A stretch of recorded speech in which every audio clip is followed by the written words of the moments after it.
Hello, everyone. N here, community lead, and welcome to this week's water cooler. We didn't have it on Monday because it was Labor Day in the US, so we're having it today.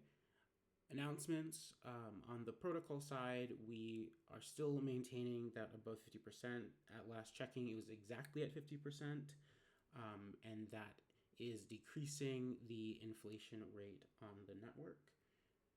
So that's exciting. We're still maintaining fees around $15,000 a week. Last week was 14,990, I believe. And we have a pretty exciting day today. A personal announcement for me. As you guys know, I've been doing community here for a long while, and now I'm going to continue that work over at Livepeer Foundation. So now my title instead of head of community will be community lead, but I will be joining the foundation alongside all the lovely folks that you know who are already there, and I'm super excited to be teaming up with Rich and Co. To continue building out the community and growing Livepeer's network. So that's super exciting. I I'm looking forward to. Not much has changed in terms of my responsibilities, but excited to work again with Rich, who used to be my boss and is now my boss again. So glad to be back. So that's exciting, and we have some. So now the announcements will not be Inc. and Live Peer Foundation. We're just going to be doing Live Peer Foundation announcements. So I'm going to throw it over to Rich as he has some more announcements, and then we will go into the topics. Awesome. Well, first of all, thank you, Ed, for coming over, joining the Woo! foundation. It's super exciting to have you back, mate. And yeah, we've got a lot on our plate over on the foundation side, but super excited to have you on board. And yeah, we've got a lot to do, but it's a really exciting time over on the foundation. So great to have you over here. Um, Before I come to another new joiner, which I'm super excited to announce, the the most important thing today is that we just published the updated transformation SPE pre-proposal. Um, First of all, a big thank you to everyone who gave feedback on the first. We've really spent a lot of time with it over the last week to listen to that feedback, and that feedback came in on the pre-proposal itself. It came back via the Watercooler, and we've really tried to integrate as much as possible of the feedback that we've received. But also, obviously, that we have to be opinionated on certain things. And I think we've achieved this really nice balance, and really happy to present this the next version of the pre-proposal. It is a sort of lean, urgent, high impact pre-proposal of what we're trying to go for. There's just three core work streams. We've whittled everything down from nine to three. And as you'll see within the proposal, it details out, in the pre-proposal, sorry, it details out what we've done with these other work streams, whether they've been integrated into these three core work streams or they've been outsourced to the community, and the foundation will play a more of a coordination role, as we always have wanted to play within the ecosystem. We've also cut the budget back by 65%, so we've gone down from the original ask, which was 800k USD, down to 290k USD. It's a smaller budget, it's 4-month time frame, and really higher impact per LPT. One of the main feedbacks we got, the community asked for discipline and prioritization. And I think these cuts have really shown that we've listened and tried to focus as much as possible. We've removed brand, workstream, LPT, marketing, orchestrated supply, and a broader data and tooling aspect. When we say we've removed the brand and LPT marketing and data and tooling, we've actually absorbed within the foundation. We still think they're mission critical, but we've absorbed the cost within the foundation. And then also with the orchestrated supply, looking to work with some great folks, hopefully in this audience or on stage, and to move that forward with an external SPE that we will obviously be involved in coordinating. We've also put in there that we want to create a separate protocol SPE that has much broader participation from core entities within the ecosystem. We do see a key part of this proposal as seeding that SPE, but not necessarily funded by it. And this dedicated scope really avoids conflicts. It allows very focused delivery of the SPE and makes governance cleaner. And then finally, we've really tried to add stronger transparency and governance guardrails. We try to reiterate repeatedly on the calls that the funding from this SPE won't actually go to funding the core contributors of the Livepeer Foundation. We really see this as a way of getting funding back into the ecosystem and to fuel new core contributors working on key parts of the Livepeer project. We've also published some more details of public RFPs and monthly reports, and the fact that the foundation won't be voting on its own or voting for its own proposals. And that feedback is mainly from, those iterations are mainly from the feedback that we got around a clearer process, accountability, and conflict of interest protections. So there's still a reasonable amount to go into. I'm not going to go into every single work stream. I think there is a palatable amount. If you spend 10-15 minutes going through the pre-proposal, you should get a fuller overview. We've got these 3 core work streams, which are active capital management, looking at liquidity, inflation, treasury risk, and active treasury management.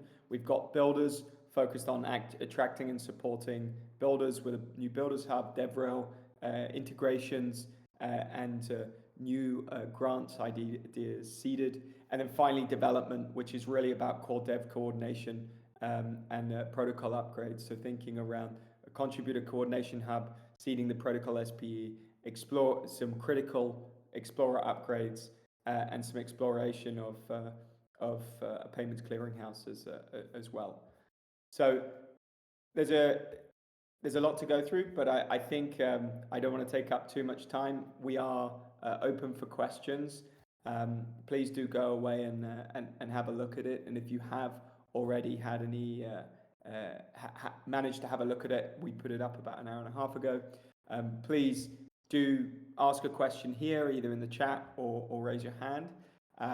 And also, if you want to support it or you have any questions but don't feel like you can ask here, please do write that in the pre-proposal. We are looking to go live with this proposal as of Friday. That's our aim. Obviously, if there are any major red flags that we see, we obviously won't go ahead. But we really think, we're really confident about this pre-proposal that it is in line with what the community wants. So please do reach out to me, or please ask any questions now if you have any, or put some comments in the foundations. So open to questions. Rich, did you want to first introduce Lizzie, and then we can do that as a topic, and people can ask questions then? Oh, sure. Yeah, happy to come back to it. Completely changing, or not really completely changing, because this is a key part of it. We actually made an announcement last week that Livepeer marketing is transitioning, the Livepeer project marketing is transitioning from Livepeer Inc., where it's been amazingly managed over the last year. There's been an awesome team, of which, and I know you've been a part of it. I was a part of it for a bit, but it's been really well led by Ria and some amazing contributors, Jacopo, Carlotta. As of now, with Inc.'s focus more on Daydream and generating demand on the network, the marketing for Livepeer project will now transition to the Livepeer Foundation, which we're super excited about. And one of the main things that we're looking to do is create more community visibility, so really working with SPEs and projects within the ecosystem, and obviously being a video protocol or building open video infrastructure, we really want to go back to the core of creating a lot more video content, which will be super exciting and fun to create. And I'm super excited to say that we've actually got Lizzie here today, who is going to be our new marketing lead as of today. So welcome, Lizzie. Super excited to get you on board. It's been an amazing process to get here, and I know you're going to have an awesome impact. Do you want to give a quick hello and a bit about your background? Sure. Thank you so much. And hello, everyone. It's my first water cooler because it's my first day. Very, very excited to come on board and learn all the things and meet everyone and really shake up the game when it comes to video. A little bit about me, you may or may not know me. I used to work at OpenSea uh, back in like early 2021, 2020. So you might have seen my face or heard my voice in Twitter spaces or on socials. I led social media there too, as well as at Lisk, which is a layer two blockchain. So I'm well versed in the Web3 space, and I'm very excited to dive into video because that is also my bread and butter, but content in general. So, like, I'm ready to bring some fun into the game. And yeah, I'm excited. I'm here to listen because this is my first, of course. So I'm kind of learning the ropes still. But there's going to be a lot of fun stuff coming. So, yeah, stay tuned. And thank you. And I don't know I who I'm going to ask. Okay, I'm going to pass it back to you. no, thanks, Lizzie. I think it's also safe to say, like, if anyone in the community has any ideas or they want to reach out about projects, they can reach out directly, I presume. To Uh, me. exactly. Yeah, super excited to have you on board. So welcome, Lizzie, on behalf of everyone. Welcome, And Lizzie. that's it. Two very big announcements, but quite short. Very exciting stuff. Again, welcome, Lizzie, and again, congrats to the foundation team on getting that second version of the transformation SP proposal up. So I just wanted to welcome Mike, Speedy Bird, and Virus up to the stage. Do you guys have any topics that you wanted to go over? We can start with Mike.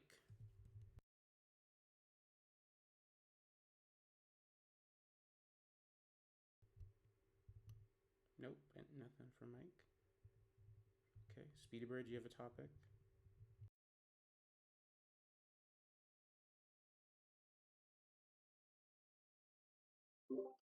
No, no topic. I mean, I'm still like rattling around in my head some ideas. I mean, I'm just kind of interested to see how some of these conversations go in the um, Discord around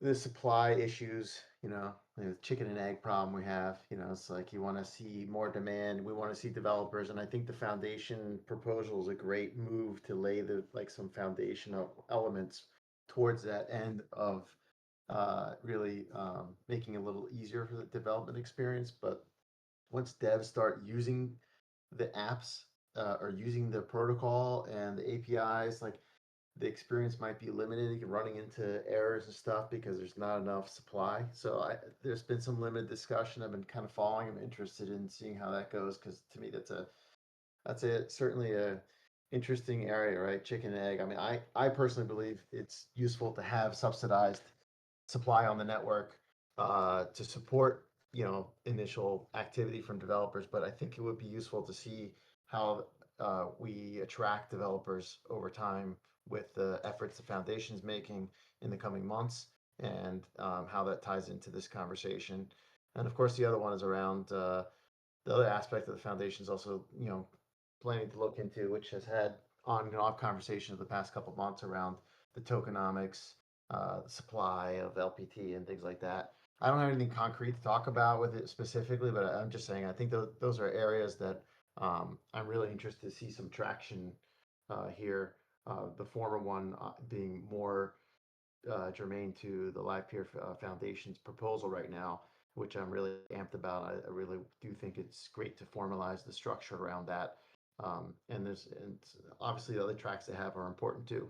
So just putting out some thoughts, but not really anything more concrete or specific at this time. But happy to talk about it if others on the call wanted to get into it. Oh, Speedy, I have a little bit of a watch this space later this week on that front. I know on Daydream, the Daydream API has a long wait list, and one of the things we're trying to do is just figure out how do we like balance the capacity needed with letting people in off that wait list and stuff. And we're preparing a plan to start sending a bunch of um, like stream diffusion jobs onto the network so that orchestrators can like add the capacity and be competing for them, even if they're in advance of production traffic. So think of it as like test traffic coming in to guarantee the fee ownership potential, and then like using that as production traffic when there's spikes and new waitlist users come in and stuff. So more to come on that front. Just want to give you a preview, but look for some updates hopefully later this week on the ability to start sending in more of those jobs. And I think it applies to the conversation that you're referencing, where I know one of the lower use models wasn't being well supported, and I brought up the point, hey, there's a couple things you could do. You could either stake to fund someone to run that model, even if it's not in high demand, or you could send in constant test traffic to like reserve the capacity so it's available when needed. And I think we're going to try and take that approach for the stream diffusion jobs. Okay, cool. Very interesting. Yeah, another thing I didn't mention is I've been kind of tracking Prime Intellect. I'm not sure if anyone here is familiar with them. They're got some pretty heavy hitter backers from Silicon Valley and AI, frontier AI folks, and they're building out a decentralized compute infrastructure. Their bread and butter right now looks like it's around training rather than real-time inference, but I'm certain that they support that as well. But they have a bunch of open source GitHub repos around a protocol to support that, and it would be interesting too to see how that folds in to supplying capacity to the network. A lot of people tend to think, I got to go rent something from the cloud, or I need to spin up a server in my basement or whatever it is. But an option as well is for a gateway or an orchestrator to find a way to integrate with these other inference providers out there and find means by which to provide it at a compelling price point.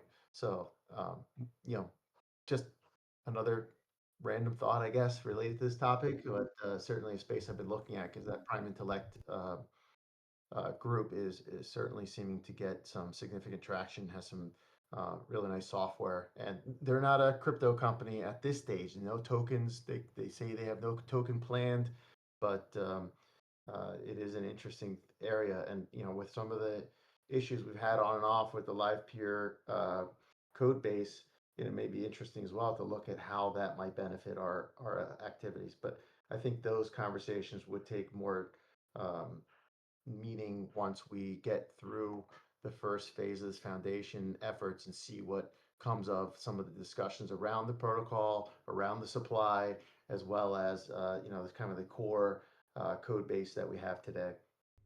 Awesome. Thanks for those topics, Weebird. Last, Virus, did you have any topics that you wanted to chat about today? Yeah, no topics from my side, just listening in on the discussions. Awesome. Okay, so let's jump into the topics for today. First up is the transformation SPE. So I'll throw it back to you, Rich, and then we can jump into it, and people can ask questions, and we can discuss. Go ahead, Rich. I mean, there wasn't much more to say than everything I did say before. So the main question is, does anyone have any questions? And I can repeat a lot of what I said before, but I don't know whether that would be overkill. What do you think, Ed? Yeah, no, I think that we can just open the floor up for folks to chat. I think you did a good overview earlier. Just I guess comments for me. I gave it a read through before Watercooler, and I've been less involved in the foundation process just because I hadn't been on foundation before today. My perspective is I think that they did a really good job including all of the feedback. The change of the scope, I think, was a really strong move, and coming down the price point and kind of having that more intense clarity of focus. So I'm really excited to now participate in executing on the plan that was outlined in the pieces I'm involved in. So I really think it's a strong update, and I think it really included everyone's concerns. So I think it was, I think you guys listened, heard it, and proposed something much more aligned. So yeah, that's my feedback there. Awesome. Thanks for that. Yeah, it's been very much a team effort, and a big shout out to Ben, Rick, and Joe, who we've been working very, very hard on this to try and get it at the right level. And yeah, like I said, once more, thank you for everyone for the feedback, both on the proposal and on the calls. There were several people who gave personal feedback as well. I think Shan was here, just dropped. But yeah, thank you everyone for giving feedback. Any other questions that people have?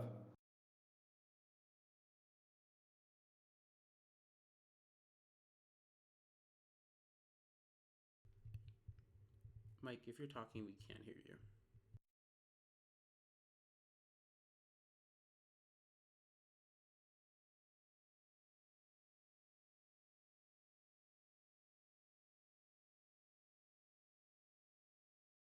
Okay, yeah, I thought he, I thought he was trying to talk, but he couldn't.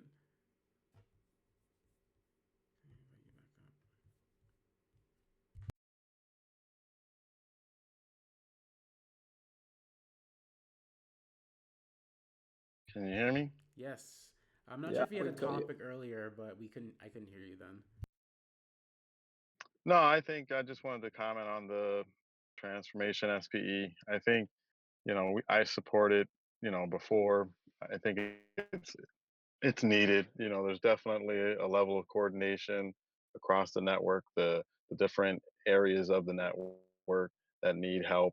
And I think being able to hone in on a smaller slice is a good thing. I think ultimately this is also where SPEs need to come forward to help in solving the problem. Like it can't just be the foundation. So I think being able to take some of those work streams that were perhaps cut out, I think would be an area where Cloud SPE is looking to see if we can help in those places. So I think it's a collective effort, and I think what they've done is good. It's a good start. I think they could have had gone bigger, but obviously there's keeping it small in scope, and that's good too. Let's work on small pieces, get it proved out, make sure everyone's clear what the value add is, and then I think maybe the next proposal could be a bit more aggressive and a bit bigger and more ambitious. But I think it's a good start.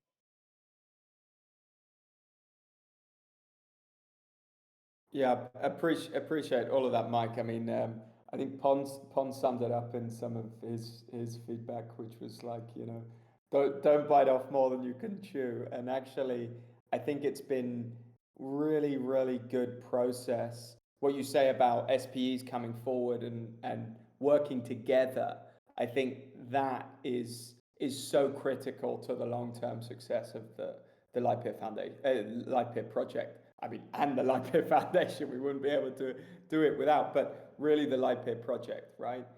I think if different SPEs can come forward and say, hey, we want to take on this challenge, which is in line with the tactical recommendations that the advisory boards put forward, and that is now on the roadmap, that's awesome. That's something that we want to encourage, and our role as a sort of coordination and mechanism and an accountability partner to all of SPEs. We're really going to try and have high standards for ourselves, but obviously for the ecosystem as a whole, so that we really do get bang for our buck when we're thinking of investing, I don't know, 5, 10, 20, 50K LPT, that we're really actually scrutinizing what we're getting back as an ecosystem, and is this really contributing towards demand now and in the future, and the core network, rather than it being a nice to have. So yeah, super excited to be working with other SPEs. and obviously Cloud SP a big part of that for the future.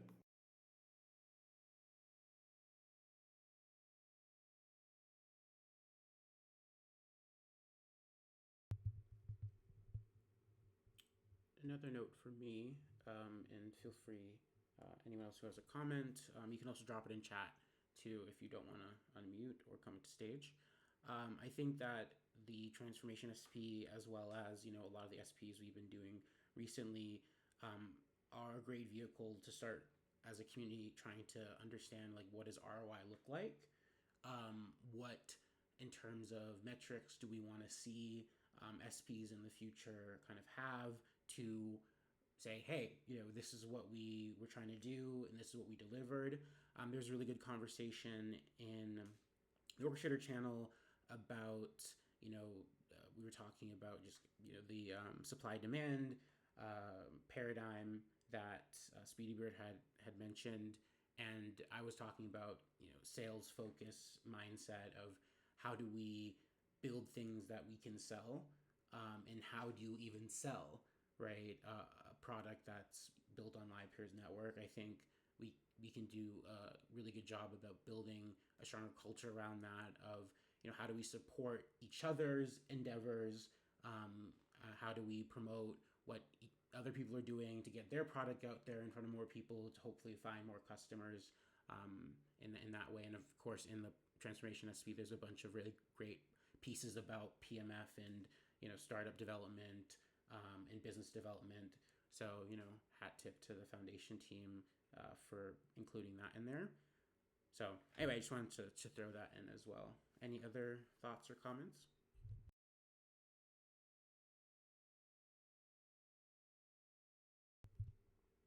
If not, we can wrap it up. I know it just dropped, so I assume maybe next water cooler.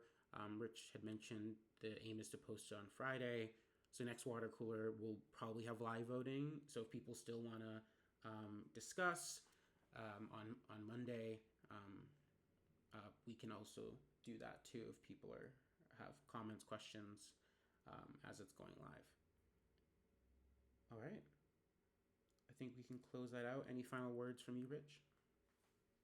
No, a big thank you to everyone once again, and please do leave any comments of support or questions in the pre-proposal, and hopefully we'll be going live on Friday.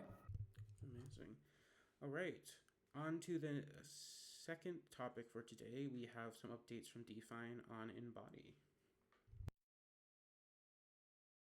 Hello guys, I hope everyone is doing well. I would like to congratulate Rich on the pre-proposal and the foundation and its new hires. I'm sure that we're pivoting an amazing path for Livepeer, and I'm really glad that I'm working with you to actualize and see it. And so we have updates both for the embodied entity, the tech, and the incentives. And I will start with the entity. I want to thank Titan, Phoenix, all the members of the Agent SP. Without their help, we wouldn't be able to have the embodied entity. All the incentives that we produced and continue to producing, which generate demand for the Livepeer network, came from the very generous donation of Titan during the start of the pipeline from the weekly donations, and then after the separation of the embody from the agent SP, they did a one lump sum donation, which basically allowed us to be operational, offer those incentives. So thank you very, very much, Titan, Phoenix, and everyone at the agent SP. And so we are proceeding. We are a team of 4 members. We have 2 developers, it's Dane and me, and 2 lawyers, which they're right now pushing the creation of the DAO entity and another entity which will house all the current and future incentives. we are also continue with tokenomics design and all the conceptual stuff, which we will not release right now before everything is ready, and everything right now is conceptual. We're doing IP acquisition, all the domains we need, everything we need. Also, we are creating our website. So all the legal and initial operations to be running and actually having people known about us and our mission. And on the tech side, we have a Windows pipeline operational. It is limited to few orchestrators. We have just Frank on board 2 days ago, and there are two more orchestrators for Windows that they want to be onboarded, and we are working together with Titan for a different pipeline, but uh, using the embodied agent technology that we all together developed on the agent SP. Now we're working on that, and this build will be most probably ready this week. Once it's ready, we will be able to onboard all the orchestrators of the network. And how the incentives work is that we receive the lump sum from the agency, from the incentives. I'm gonna forward you the message where I explained everything. That lump sum was the amount that was meant for the incentives was converted immediately from LPT to ETH. We had about a 5.7 ETH from that, which all will go to the incentives. We allocate 100 converted LPT to ETH per week per orchestrator, and this with the exchange rate that we had during the exchange is counting to about 0.159 Ethereum per week per orchestrator, assuming that while running the containers, their uptime is the uptime that we have defined, and we are enforcing. And so this will open to all orchestrators. Will not discriminate on stake. There are discussions about how to reward higher staker orchestrators. We maybe, for example, allow higher stakers to more quickly launch second and third agents, but initially it will be equal for all the orchestrators. And we are also working on a way to onboard orchestrators that they do not have GPU and are more passive if they want. This is something that we are doing because there are a lot of issues if you're running a tech that is composed from 23, 25, 27 different microservices, and you need to have very consistent setup. So we're working on that, and we will update you. So this is about the first incentive program. We are also continuing with the creation of our second perpetual incentives program, which we want to run perpetually and provide incentives for Livepeer orchestrators to host our VTuber agents and our embodied agents. And we think that this is great for the network as demand generation mechanism. And I want to make a comment regarding the traditional subsidies and the subsidies that we provide. On traditional subsidies, you are providing the subsidies to get back the demand, more demand later, which is not always working. And as a side effect, you also discounting your application, what you are offering in the eyes of those, because if something is free or heavily discounted, we psychologically very often seem to devalue it. And so with with embodied agents and with agents in general, it's, I think, the first time in human history where you can incentivize something that can bring you back data and can bring demand by itself. So in the long run picture, we're looking at agents that they're communicating through Discord, through tweets, through every possible channel where human a human with a body and access to a camera and internet can go, and the agent can bring the audience, interact with the audience. So I think that the subsidies there, they're far more valuable. They're generating demand for the network, and the payout is a way bigger, not only on financial, immediate financial terms, but on future financial realizations from the from that activity of the agents and all the socializing, virtual socializing that they did, and all the information that they gathered so that they can become better. Um, so this is about the incentives and about the tech. We are continuing, as I said, with the Linux pipeline, which will enable us to go with all the orchestrators and aggregate uh, on many different agents and test many different user cases and get the PNL we need very quickly. We have a central, right now, our side, our backend side, not the containers that the orchestrators run. They have, it has a central manager where we can basically, once you as an orchestrator run the containers, you're registering with the central manager. You need to have your authentication token in your .env and other variables. And once you're registered, we can communicate with your orchestrators and directly pass commands to the embodied agent. That can be a command to speak, that can be command to change appearance or the game side. So all of that is operational.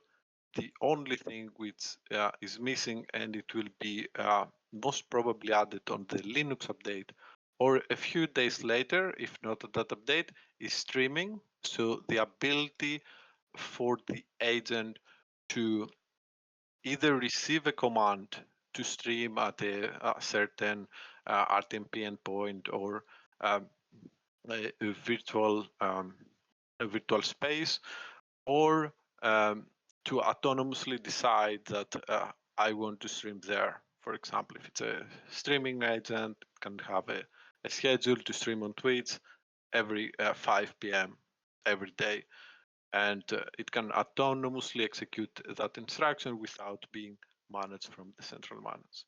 Of course, because the embodied network looks to be decentralized, the central manager will be abolished as we're going forward.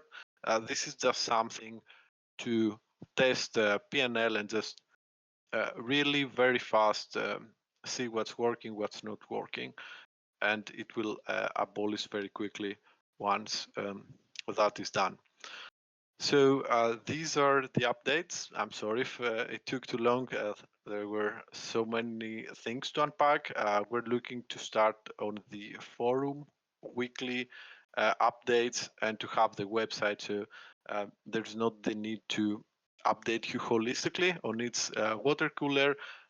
Thank you very much for your support, and if you have any question or if you want to enter the Windows Alpha, uh, get more information about the Linux launch, please feel free to ask on the messages or directly contact me.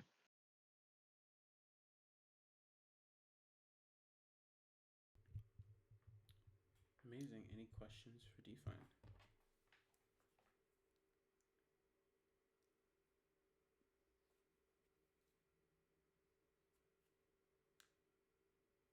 All right, Define, thank you so much for all the continued hard work. It's exciting that things are shaping up.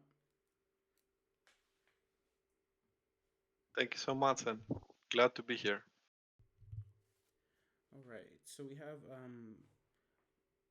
one or two more topics, depending on if people want to chat about it in more depth. But we have the supply demand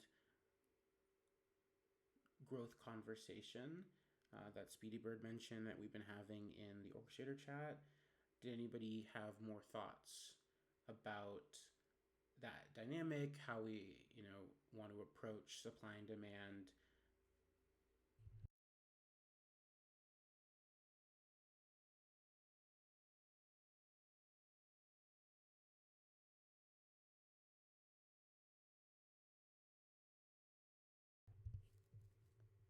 No thoughts?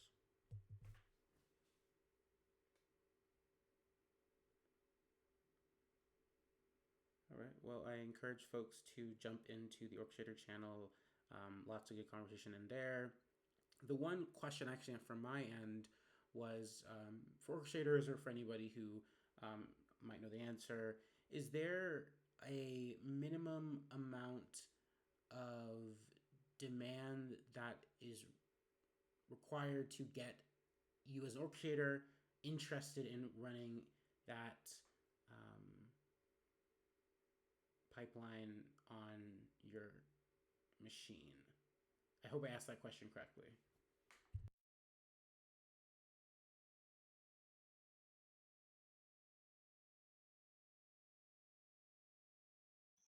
What was the question? Sorry, I missed it. You're good. The question was basically, is there a minimum amount of fees you want to see on a specific container or pipeline before you say, yes, I'll support this one and I'll run it on my machine? Wow. I think there's a lot of factors that go into that, but I think one of the factors is how big the model is. Like, people have different GPUs with different memory. So if it's a small model, they can run that with like 3 or 4 other ones. They'll stack a bunch of models on top of each other if collectively they can pay, you know, whatever the amount of fees is needed. But if it's like some models are like big enough to fit on just a sit, the entire GPU, or some you need a really expensive GPU to run those models. So it's like if you're running a really expensive, a lot of memory model, it's going to cost you a lot more per month to run it than if you were to, do something smaller. So I think that's where it's a wide range of things. But I can tell you one thing, I have several GPUs that I use. Some I rent, and some, I have my own hardware. And I think both of them aren't cheap. Buying the hardware costs money, and then the rentals of the GPUs per month cost money. So I think it's definitely a lot less demand that I would need to keep those things operational. But thankfully, as an orchestrator, I have some additional LPT rewards that help me, you know, continue to bring that capacity onto the network. So I think if demand comes and I start to see fees coming in, as the fees come in, I'll start to spin up more hardware, based on how the workloads look then as well. Hopefully do it in an elastic way where, if there's a burst, I can bring, a handful of them online, get the fee event is over, and then it subsides, shut them all down, bring some new ones on when the next event comes. Or if there's a steady stream, make sure I have that basic amount of capacity in place. But I think that's a complex topic. Yeah, thanks for that overview. Like that makes a lot of sense. So it sounds like on like at least from your perspective, and I heard this echoed in the conversation as well that there's a need for and again that's like why it's chicken and egg, right? There's a need on the orchestrator side to see that influx to justify the cost, and then on the demand side, there's the need to you know feel like there's enough supply to meet the demand. I think where I've seen us at over the time I've been at Livepeer has been, you know, the more kind of startup or folks who are trying to get a customer base coming onto the network, and that is inherently going to be like lower demand up front. So maybe this is something that the the builder section as the transformation SPE hopefully comes online, something that those folks can start to think through. But yeah, so I think it's interesting question of, are there enough folks out there who have products that can be brought onto the network, and how significant is that number of fees? So yeah, I guess Well, kind open of. questions. Go ahead. Sorry. Go ahead. No, I was done. You're good. Okay. No, I was thinking like, I think I don't remember if it was in a foundation. I think it was in a foundation, but one of either Inc. or foundation. I think the idea is build a bunch of demo like showcase apps that have you know capabilities that other builders might actually want to leverage and build it using Livepeer. So like provide some templates or some blueprints for people that you know allow them to you know showcase some capabilities, and people that are actually building stuff will look at those and say, hey, if they can do these things, maybe I can stitch together my own little app and do it this Right. way. And so like I guess it's like a way to like I said, showcase the network and allow it. But I think those kinds of things are, like you said, small in demand up front.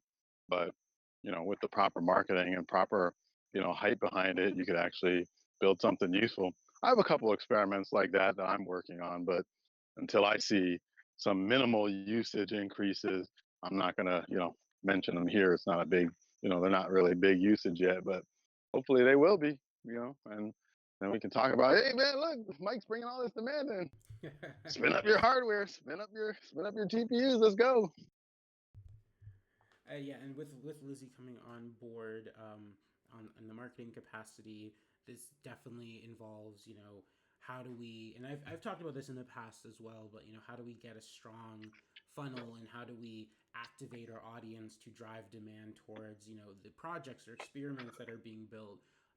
And I think the more we can showcase, like you're saying, Mike, even if it's small experiments, but experience with meaningful utility, the more we can grow a captive audience about said demand. Yeah, it's hard to talk about demand in an abstract way, but if you have an app that you use and you say, hey, this is pretty cool, I could build something like this, and you go off and build your own app, and people find that app interesting, you by yourself could have brought in a good amount of demand. And again, I know the odds of these kinds of things are low, but it does get people at least experimenting with it, trying it, giving feedback. You start to get signals from it. If people start to come up with some new way of doing something, now you can get a beat or a pulse on the market and start, maybe honing some specific features that Inc. can deliver, or maybe another SPE can deliver, and actually build a real solution off of it. So I think it's good for experimentation and signaling. Right. And I think it's helpful also to put some kind of harder numbers to things, just because I think it makes it easier to talk about it. Because you said like demand can be quite ungrounded, but for me, it's like let's just say $500 a week in demand generation, right? Does that seem significant enough? I mean, it is not insignificant based on the fees being around $15,000 currently, but I think that putting out numbers like that of like, well, how many paying customers would you need to have $500 in fees a week, right? So I think putting numbers to the things like what type of product could we get to maybe get there, and if you were thinking about like $10,000 a week, right, what would that be, right? That's 52K a year. Sorry, yeah, 52K a year. So I think it's important for us to start thinking in that numerical metric driven space, because then we can start thinking about, okay, I need to get 50 customers to pay $10 a week, or 50 customers, or let's say 200 customers to pay that same amount a month. So yeah, anyway, John, do you have something to say? Yeah, thanks. And I just wanted to chime in here because the discussion was like really interesting around what we've been working on with the AISP. I shared some links here for PyTrickle. I've been working with Brad and Peter over the past 2 weeks, really over the past month, to build PyTrickle, which is essentially just a Python package you can install and start up this application. A link to an example here, process video, that basically just plugs directly into orchestrators in the network. So the actual implementation of this would be still a Docker container like we use today, just for consistency. But technically, in a world of like remote workers, we wouldn't need a Docker container necessarily. So this is sort of our initial. Really, it's a comprehensive summary of a year's worth of effort, really 2 years of effort with AI Runner. We've also built some functionality in here for loading models, and we could presumably put unload model in there too, so you get like a cold loading mechanism. We've tested this with ComfyStream, and we started to integrate this into ComfyStream as well. And we can run like an audio workflow and then switch over to a video workflow with a totally different model, right? So without stopping the container and restarting it. And this works because the ComfyStream pipeline clears memory and restarts.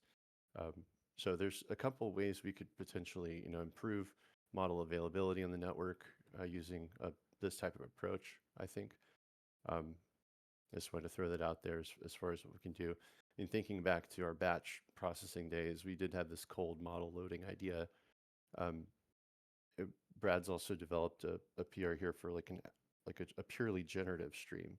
So we could just start a session and just have video output based on some inputs of text, and just close that stream at the end of it.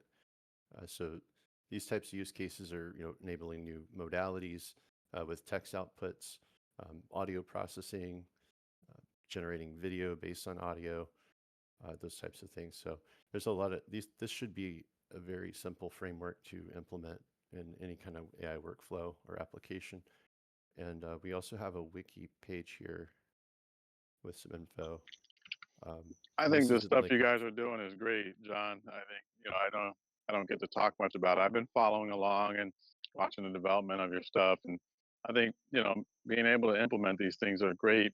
I hear you in these water cooler chats. It's awesome, but I think that goes back and echoes the point I was saying about you know having a showcase app, like having an app that says, "Hey, I'm going to deploy this runner for this orchestrator and be able to build this little sample app that leverages PyTrickle, like you were saying, even if it's as simple as, you know, taking a WebRTC feed and sending it into the orchestrator and getting it back with like hello world at the bottom of it. You know what I mean? Like, I think that's one of those things where, it would be really good just to have a couple key apps that you can point to and say, hey, this demo is how to use video. Hey, this demo is how to use LLMs with you know, a video call and an audio transcription call, like, whatever the different use cases that, people are building with, having those sample apps, I think go a long way to make it to show, hey, here, look, download this and run it. Or here, go to this URL. It's running right now with Livepeer. You can go ahead and try it out yourself. Like, I think those are always great. I mean, you see, John, I worked on Livepeer tools. So like that whole thing's been, I built a bunch of that stuff just to kind of demo out how the apps work. But I think those are good ways and easy ways for developers to get their feet wet. That's a great idea. Yeah, I love that. We were talking earlier today about standing up like a test gateway. Part of working with PyTrickle too is it's just compatible with the Livepeer stack. So you really need to run a gateway, an orchestrator, medium TX, a few other components. We have this wrapped up in another repository Brad's made. I can link to here in a moment. And really our plan is to put this all together in a comprehensive document, which I've actually done, but we're still working through the final edits on that, and share it out to the community with links to some example applications. Right now, they're just example code, but I love that idea of getting some hosted apps up. And we actually have like some examples of video understanding and audio transcription running through PyTrickle as well. Well, look, man, we So you still can run post the cloud SPE runs the public gateways. So we have all of those, applet servers and things running now. Their gateways are there. They're funded as well. So if there's an experiment you want to run, let me get that doc. Let me install it on the cloud SPE servers. And that way you could build a front end and it'll just run for free on the cloud just because, it was publicly funded.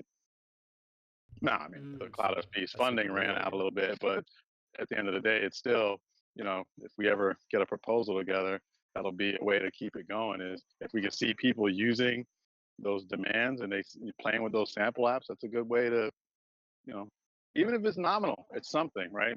Every little bit helps. That's a great idea. Yeah, yeah. I think that's the next step is working with the community to start building pipelines based on this, and start getting into a mode of building stuff for fun and trying new workflows, and even bringing back Comfy Stream and doing workflows with that, because that also is a different type of experience for a workflow developer as well. Well, the best part of the Cloud SPE stuff is all the analytics. So like all the models and requests that get used on the Cloud SPE, there's a public dashboard where you can go look at it. So even though there's still usage on the network, right? You'll still see requests come in and you'll see bursts come in on the cloud. So if you wanted to get your project off the ground, that sounds like a good way we can partner up. Sweet. Yeah, if you have some infra, especially on the gateway side, we can help you get set up. Um, the, I'll link to the repository for that. We can work together later. Thanks. Something that might be helpful as well is that Carbon, who was doing DevRel for Livepeer for a minute a while back, talked about like this thing called quote unquote the big shiny object, and how in terms of like building developer communities and attracting builders, it's really important to have those showcaseable apps or applications of the pipelines in order to start getting people in the door and be like, oh, that's cool. I could see myself doing this on top of it or doing that, and starting to kind of build that energy and excitement. So I just wanted to say that like that was what he had called it, like the big shiny object. So that might be helpful as we're moving into this new world for the community. Can I make a comment? Of course. Just before we wrap up, yeah, I mean, from an engineering perspective, this is interesting, but I think one of the areas where we as an ecosystem need to improve is around productization. And Totally, yeah. a great product, which is intuitive, easy to use, easy documentation, will attract talent. And that's what we ultimately need, talented individuals who, from a development perspective, are looking to push the boundary, try these new experiments, and then to accelerate with capital. And we do have talent in the ecosystem, but I feel the productization of it is the next challenge that we have as an ecosystem. And at least I'm really looking forward to thinking about how we bring new products to market as an ecosystem, and we do it really to high standards that ultimately attract that talent, and then put fuel on the fire with capital. And obviously this is capital from a grant perspective, but there's also capital from a venture funding perspective, and attracting a certain sort of founder that ultimately is not in it for a grant, but is in it to build a multi-billion pound dollar empire, right? And that's where real demand comes from, and you only need a handful of them. So I'm excited. I'm really excited. I had a chat with Peter the other day. I'm really excited to be working with the AISP, and there's also some great experiments happening with cloud. I know that Josh has got from Livepeer Inc. has got some awesome plans ahead. But I really am looking forward to us thinking from a product perspective and how we really take that product to market. And that's the big thing from a Livepeer builder's perspective, what I'm going to be focusing on. But yeah, I think we're in a really exciting moment to drive that forward if we can focus from a productization angle. Yeah, plus one. Something else I was going to mention is that, so let's say we want, and I think that there's like kind of like two modes here, right? There's the path that you mentioned, Rich, which is this really strong talent, and they're not just interested in just a grant and moving on, like grant mercenaries is what I would call them, but they actually are interested in what they're doing, committed to the infrastructure at Livepeer, and then want to build on it and grow a business, and then go through a venture capital route to do that. And there might be more paths, but these are the two that came to mind. The second one would be kind of the slower start, more like small business type perspective, where you're trying to get the first 10 customers and the first 50 customers and 100 customers, and then maybe you raise, once you start to get some more meaningful traction customer wise. But I want to highlight, I don't know if maybe I've mentioned this a few times here, but the last company I worked at, Wonderverse, I helped build a community product, and we generated like 100K ARR from that. And not significant, but even to get that first, I think we had maybe 50 or 60 customers. Maybe it was more than that, I can't remember, but getting that amount was very, very difficult. It took like thousands of outreaches, and I think that is like the scale that, if we're trying to get, even if there's builders are coming in who want to build a product that's revenue generating, there is a level of expectation setting on what that will look like. So I did just two calculations while folks were talking. I mean, simple, but if we wanted, let's say $10 a month for some service, if we wanted to get like $500 a week on chain, that would be 200 customers, and then if you want $5,000 a week on chain, then that would be 2,000 customers. So, I think that it's sometimes important to put those numbers. I mean, maybe you charge more premium fee, maybe it's a different model, but like if it's SaaS and it's $10 a month, that starts to give you a good ballpark of like what level of effort will it take to actually build that business. And that's what fundamentally we're all doing here, is we're building businesses, even if it's on chain, right? I like to frame it as the on-chain economy is what we're trying to build. And the on-chain economy, can look more varied than the IRL economy, but it still is an economy of sorts. And however people want to do the pricing, I mean, you could do co-op models, you could do different types of things, but at the end of the day, it is economy. So, yeah.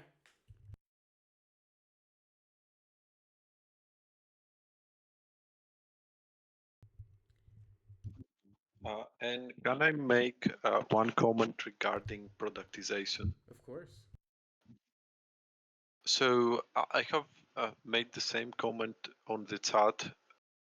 If you're taking the route of IRL traffic from human customers, then the biggest issue, and I have witnessed that as an engineer onboarding through the hackathon 10 months ago, I don't remember the time, when the network was stable, it was extremely difficult to bring all the components to make something working from the AI pipelines, which were in beta mode at the time, so it wasn't surprising, but this was before bring your own container.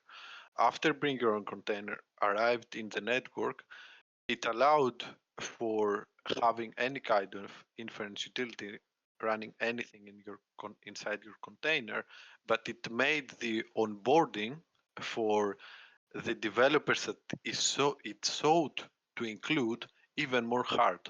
Because if you want to do your own thing and test your abstract inference user case on Livepeer, you have to maintain a gateway, you have to top up the gateway, you have to have the payment logic for the gateway. In our case, for example, punishment delay in case you have less time than needed and introduce, and then you have the decay after that.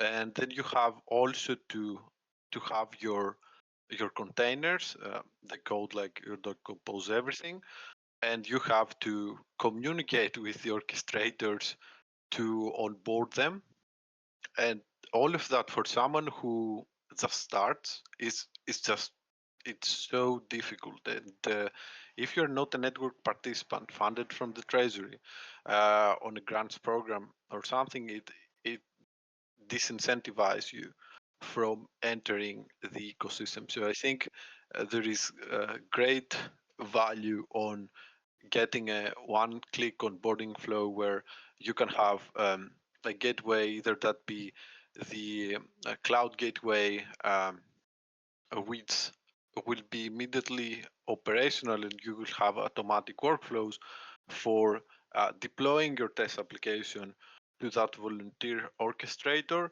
and also doing the rest of the development operations, including and all the top ups and everything is managed.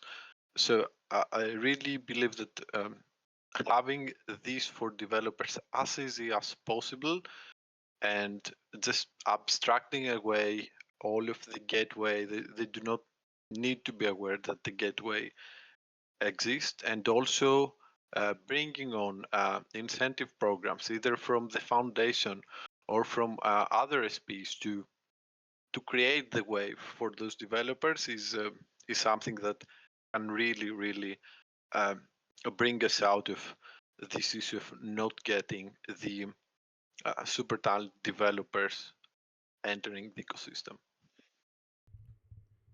Yeah, and I think behind that too, your point is that we do need to do a better job of DevRel, of kind of retaining talent.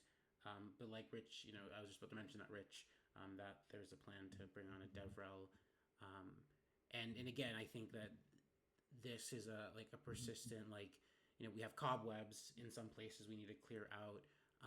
So there is opportunity once that kind of base work is done to really start attracting people and being able to retain them, because often what we've seen, and there's been examples of recently where there's just not the customer support that's needed or the developer support that's needed to retain people. And that's something we have to, as the ecosystem, we have to own, and we have to not just own it and say, oh, sorry, but like we have to own it and do better and change how we're approaching the problem and make it a more seamless onboarding experience for builders, for developers, for business people, for entrepreneurs, and then make it so they are retained and it's not the infra that is the blocker. It's maybe they didn't get enough customers quickly enough, which is something we can't control for necessarily. I totally agree. It's not that difficult. I think for the infra, if we can do a draft of a UX workflow, which we as developers like, we think that it's the one-click workflow is needed, and then we can go with the DevRel. But I totally agree that this is a block that needs to go, and it's actually something that we talked in the advisory boards and having incentivized Right. gateways and all of that. Yeah. Awesome. I do have to jump.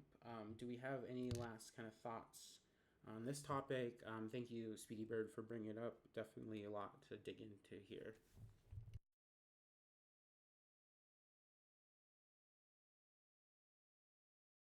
I just wanted to add, yeah, on the product side, I totally agree. It's very important to have a good user interface and good SDKs. And I've been thinking through this a bit as we've been building PyTrickle, because we're changing the supply side of it, but think about like our Python SDKs and Node.js SDKs that work with Studio and things like that.